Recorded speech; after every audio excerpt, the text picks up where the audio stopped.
We'll get to the phones, then we'll get to the bucket list, because today's one of those days for me. Leaving right after the show. Let's get to Adam and Frankenmuth talking bold moves for the offseason and how it impacts the Pistons. Boys, how you doing? Umpire Adam, how you doing? Umpire Adam here, man. John, love it, man. School's out. Oh, man, I can't even tell you how excited I am. Yeah, same here. Just want to talk a little bit about the Pistons, man. To watch the Knicks win it and knowing that we would have beat them. We obviously didn't beat Cleveland. We didn't show up in the playoffs, but I really truly believe we could have beat the Knicks. Man, go out and get Kawhi Leonard. Just bring him in, solidify that other side. Can you imagine Kawhi, Cunningham, and just Assar Thompson, just the defense that we will be able to have? Just go out and get them. We failed to do anything at the trade deadline. We brought in the guy, the shooter, but he really didn't help us at all.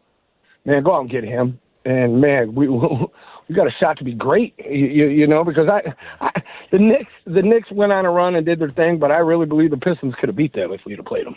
I wanted to see. I don't want to flap my gums and act like we would have beat the defending champs so we couldn't get out of Game 7 at home. But I wanted to see it because it felt like the Pistons got up for those games and might have been a bad matchup for New York. What do you think about Kawhi? Yeah, I mean, look, I think he's a guy we can talk about all the good. Defender, scorer, take the offensive load off of Cade Cunningham, a true co-star. I guess the concern would be health.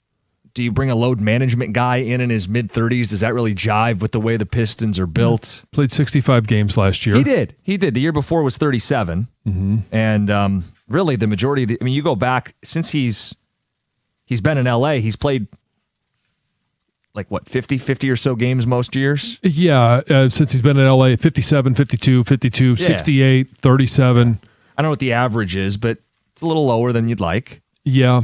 And if you're just trying to get him through the regular season to have him for the postseason, I'm more open to a guy like that because obviously I talked about Zion Williamson, and that to me that's a no-go because he's more unreliable. But Kawhi, if it's just simply a matter of load management, then I've mentioned I'm not the regular season results as long as you're in and you're in one of the top 3 or 4 spots.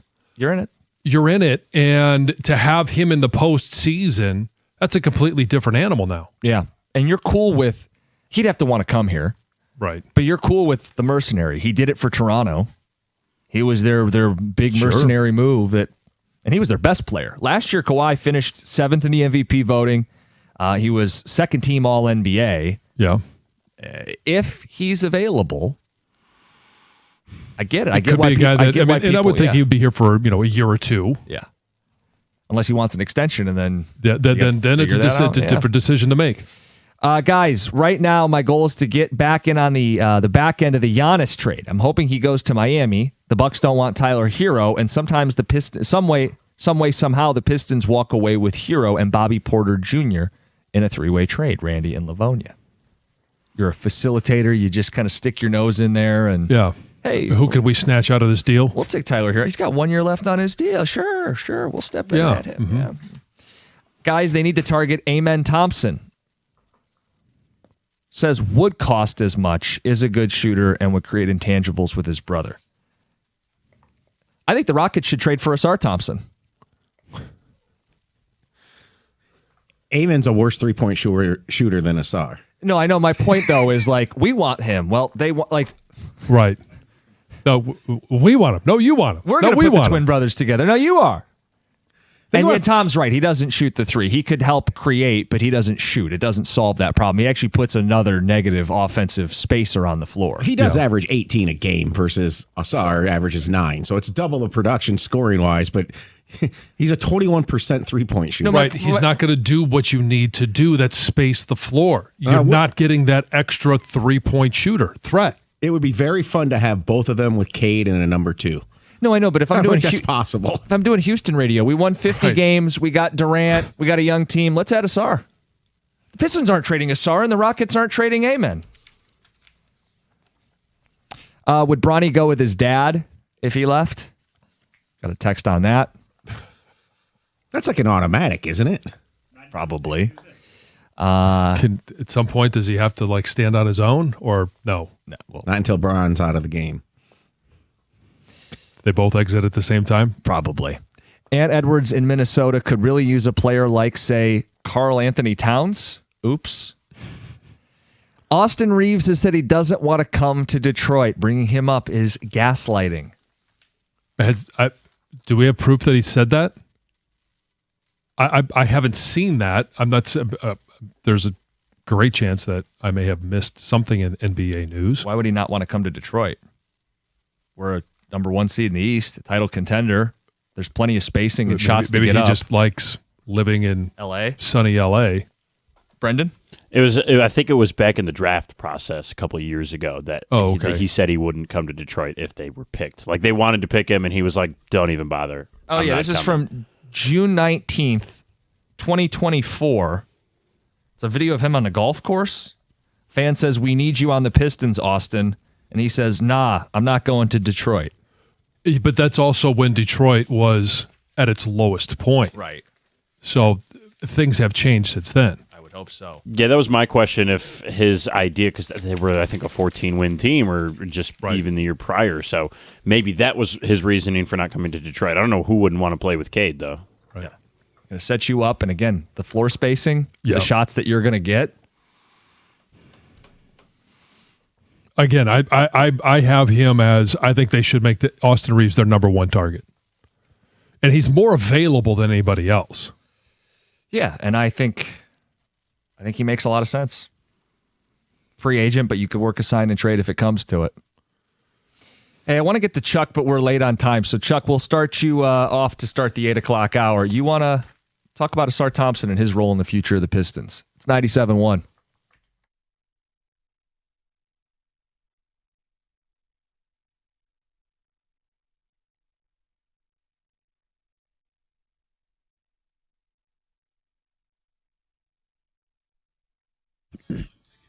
Brought to you by Michigan Lottery. Despite the Tigers' 4-2 loss to the Astros last night, it was an encouraging start for Framber Valdez against his former team, as the lefty went 6 innings with only 6 hits and 1 run allowed. He also conceded 3 walks, but had 6 strikeouts. After the game, A.J. Hinch talked about what went into last night's outing for his starter.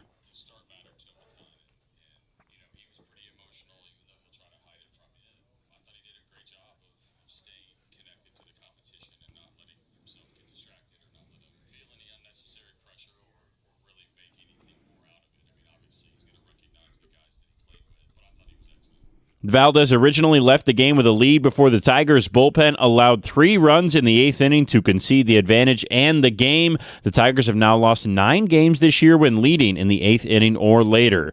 The good news for Detroit is that Justin Verlander will come back this Sunday at home against the White Sox. It will be only his 2nd start this season and the 1st at home. Rubber match between Tigers and Astros is today just after 2 o'clock. And the stars of the World Cup did not disappoint last night as Kylian Mbappe, Erling Haaland, and Lionel Messi all had multi-goal games in wins for their countries. Mbappe's 2 goals helped him pass Just Fontaine for the most World Cup goals in France's history with 14 as they beat Senegal 3-1. That's only 2 behind the record for the most World Cup goals, which Lionel Messi met last night. At the Corwell Health Sports Desk, I'm Brendan Shabath. For more, go to 97.1 The Ticket or Odyssey.com.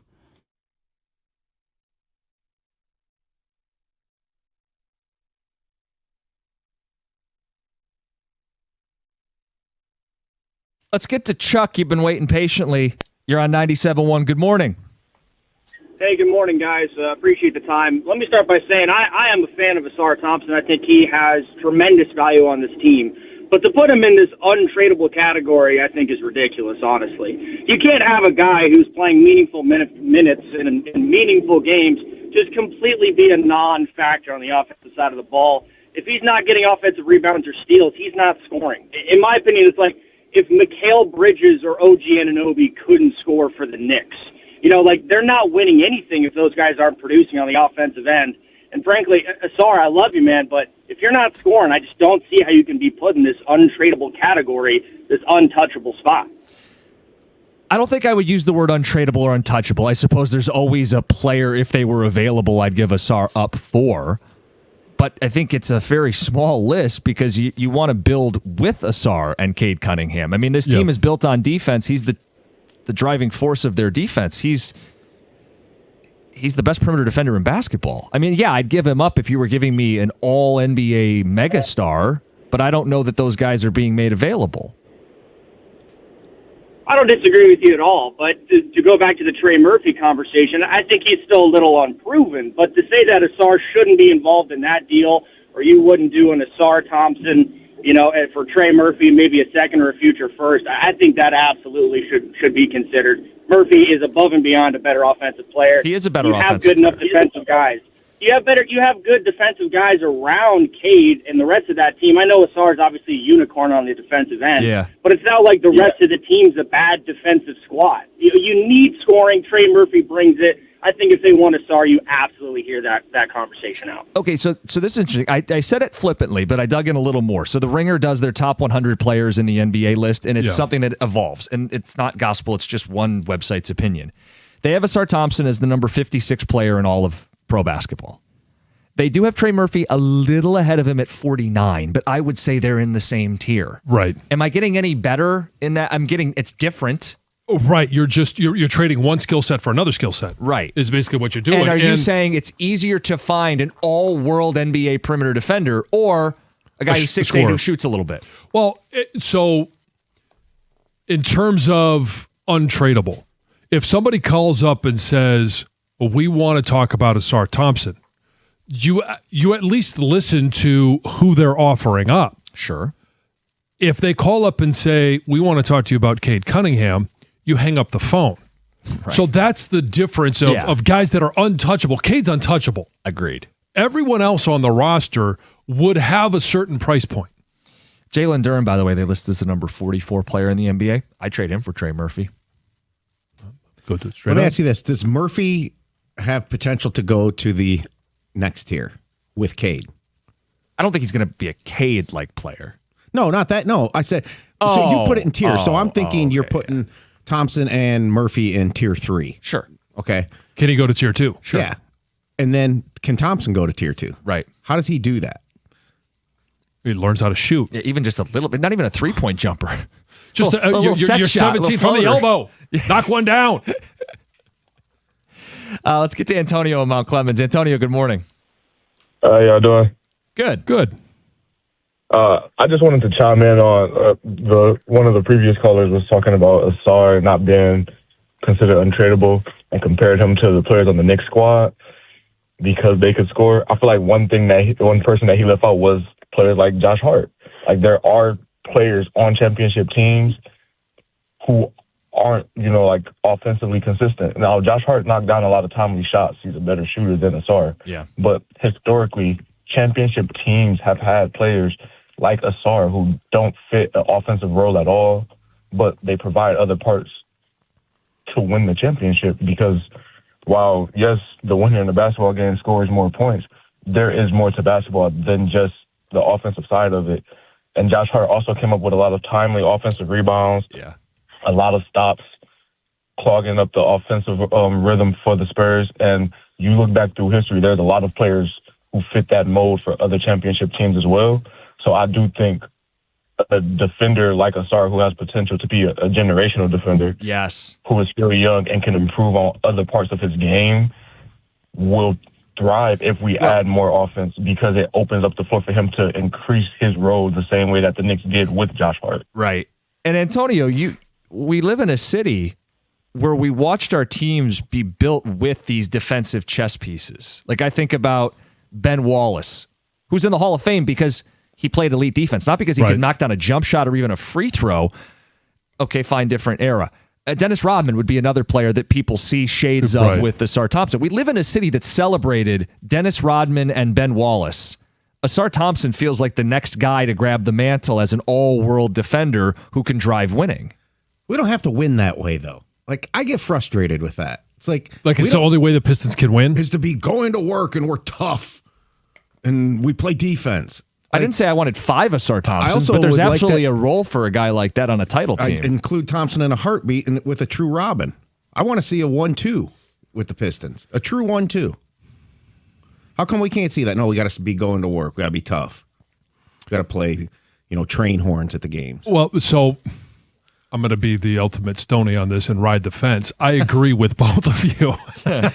He's in tomorrow. In regards to, there is great value in what Assar brings. And championship teams certainly have those type of guys. But to Tom's point, I don't think he's untradeable.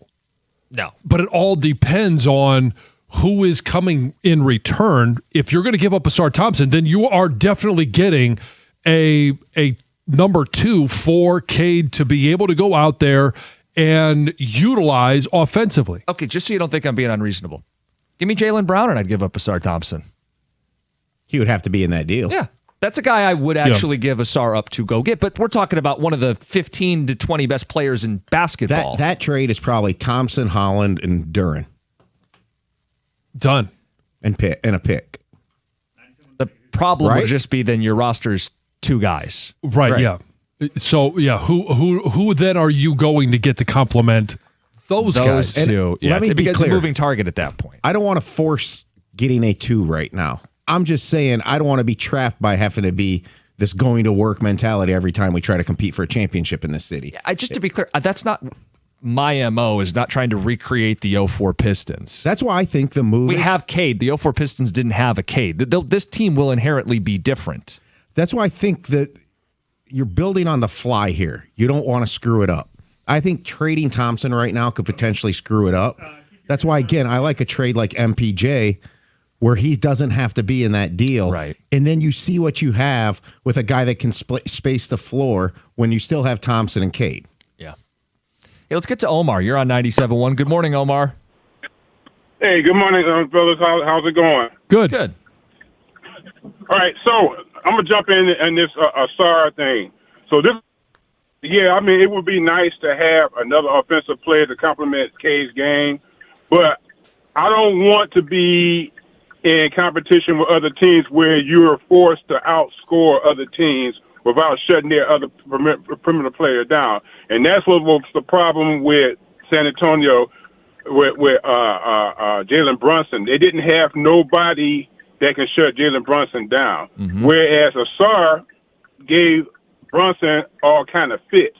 Yep. So I would rather keep Assar and find somebody like a Michael Porter, even Portis, that's going to at least give you 18 or 15 or maybe 20 points a game, as long as you can still keep Assar. I know everybody's like, well, Assar, he's not going to score no points. Okay, guess what? All championship teams has a premier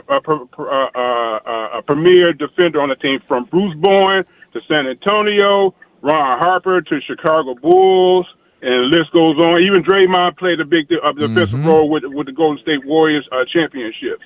It's not always about all offense. No, it's not. Eventually, one of your offensive players is going to go on a cold streak. Then what are you going to do? Right, you got to be able to put a lid on the basket to keep yourself in some of those games. I think it's also a great point about what's easier to find.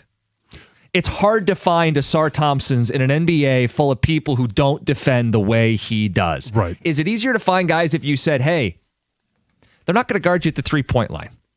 Is that a skill set that you can find in today's NBA? It's much easier than the skill set that Assar brings at that level. That would be my point. And it's not to dog Trey Murphy. Trey Murphy could help this team, but I feel like there are more Trey Murphys than there are Assar Thompsons. Maybe that's the best way for me to explain it. I know we've ended up spending like 45 minutes on this. It's a good discussion about where the Pistons go this offseason. Well, I mean, just look at the list of players that we talked about earlier. All of them we talk about their offense. We're not talking about any of their defense other than Derek White. It becomes, the Pistons are in a position to add offense because they have a player like Assar. Right. You're chasing your tail a little bit if you give him up, lose the defensive edge, add a little more shooting around Cade. Now you're going, can we get big stops at the end of fourth quarters in the NBA playoffs? Yeah, and if the answer is no, then now it's, well, we're not scoring enough. We got to outscore them. Tex says, I've heard rumors before that LeBron, Steph, and Butler will create the Expendables team in Golden State, possibly with Kevin Durant. I don't want Reeves. He flops more than SGA. Horrible watch. Give me Trey Murphy and Kyrie Irving. Okay. Jalen Brunson flops. Right. SGA flops. I like to call it drawing contact, getting to the free throw line, making free throws. I like those players.